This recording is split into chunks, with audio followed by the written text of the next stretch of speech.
Hello all, Yankee farm wife here.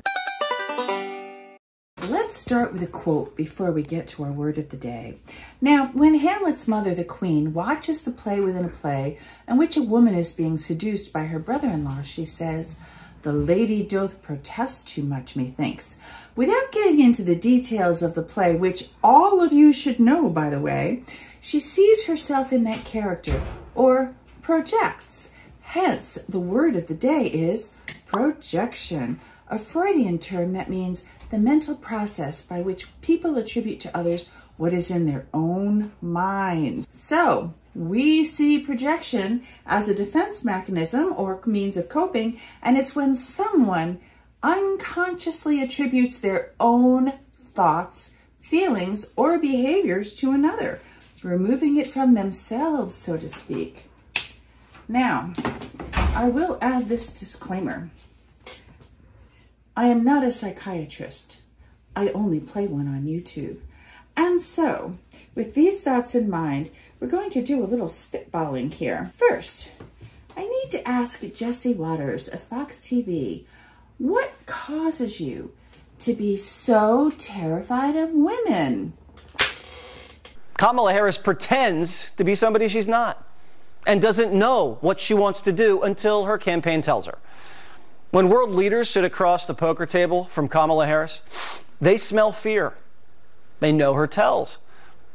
Are you going to gamble our country away on a frightened woman too insecure to tell us who she is? Now, this is coming from the man who's afraid to vote for a woman because scientists say he will transition into one. That's a quote from him. All of this is very interesting from someone with a child psychologist for a mother. I'm getting vibes of a little boy who just couldn't measure up, a la Leonard Hofstadter in The Big Bang Theory. The gentleman doth protest too much, methinks, and I'm afraid the proof is in the pudding, as Jesse attended Trinity College in Hartford, Connecticut, which isn't exactly Yale University. But then again, Yale didn't seem to do J.D. Vance much good, as he is incapable of discerning when it's time to shut his mouth. J.D., I must know, why are you afraid of childless cat ladies and childless teachers? Childless anyone. So many of the leaders of the left, and I hate to be so personal about this, but they're people without kids trying to brainwash the minds of our children. And that really disorients me and it really disturbs me. Randi Weingarten, who's the head of the most powerful teachers union in the country, she doesn't have a single child. If she wants to brainwash and destroy the minds of children, she should have some of her own and leave ours the hell alone. And why do you think that people who have adopted or helped raise stepchildren are not parents?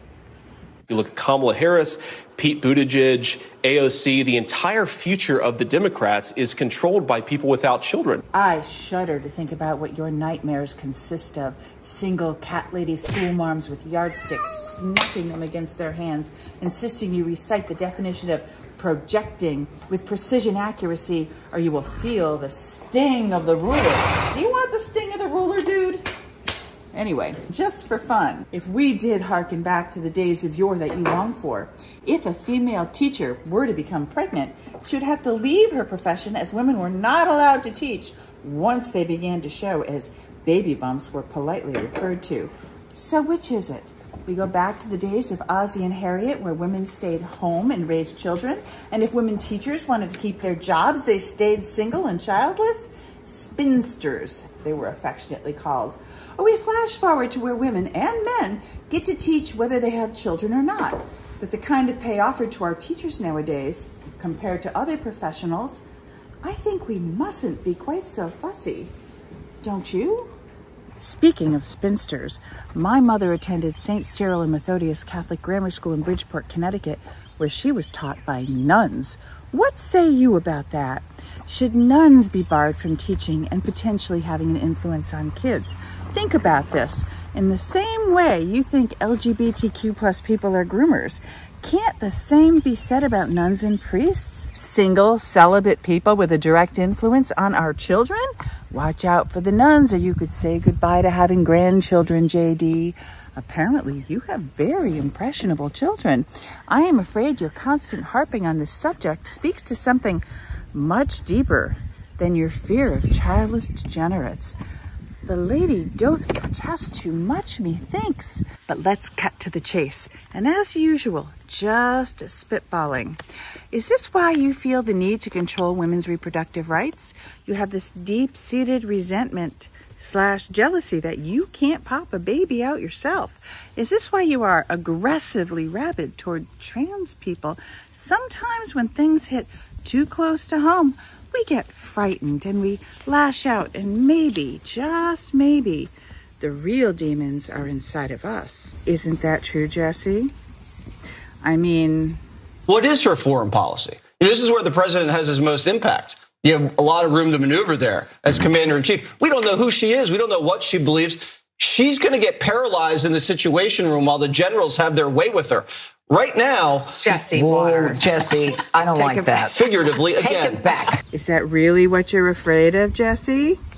Anywho, every single day, some nonsense spews from your mouths, all of it with no basis in reality. It would be like me saying, oh, I don't know, that all MAGA Republicans are so enamored of a chubby, orange-hued, vindictive dictator with a tragic comb-over that they ignore his constant lies and his crimes, both those he has been convicted of and those that are still clogging up the court system in multiple American states.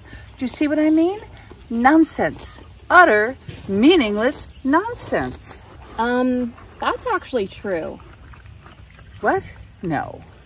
No, not in this country. No. Oh, yes, it is. Really? Yes. Wow. I guess I need to turn on NPR and catch up on current events. I think I may have been watching too much Fox TV.